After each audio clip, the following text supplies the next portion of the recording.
యాదాద్రి భువనగిరి జిల్లా యాదగిరిగుట్ట లక్ష్మీ నరసింహస్వామి ఆలయంలో వరుస చోరీలు భక్తుల ఆందోళన కలిగిస్తున్నాయి. భక్తి, నమ్మకం, పవిత్రతకు ప్రతీకగా ఉండాల్సిన దేవస్థానం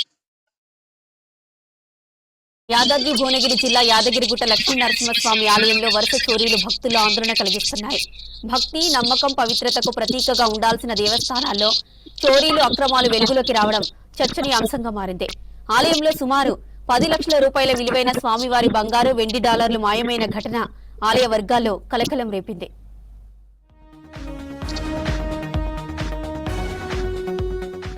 స్వామివారి ఆలయం అంటే భక్తి, నమ్మకం, పవిత్రతకు నిలువెత్తు ప్రతీకగా ఉండాలి. కానీ యాదగిరిగుట్ట లక్ష్మీ నరసింహస్వామి ఆలయంలో ఇటీవల వరుసగా బయటపడుతున్న చోరీలు, అక్రమాలతో భక్తుల్లో ఆందోళన కలుగుతోంది. కొద్ది రోజుల క్రితం ఆలయానికి సంబంధించిన చింతపండు చోరీ కేసు ఏసీబీకి చిక్కిన ఘటన ఇంకా మర్చిపోకముందే ఇప్పుడు మరింత తీవ్రమైన విషయం వెలుగులోకి వచ్చింది. సుమారు 10 లక్షల రూపాయల విలువైన స్వామివారి బంగారం, వెండి డాలర్లు కనిపించకుండా పోవడం సంచలనంగా మారింది. చింతపండు ఘటన మీద కూడా కొంత సస్పెండ్ చేసినామన్నారు, ఇదన్నారు. ఈ బంగారం, వెండి నాణాలు కూడా రికవరీ అంటారు. అప్పుడున్న బంగారం ధరలు ఎంత, ఇప్పుడున్న బంగారం ధరలు ఎంత?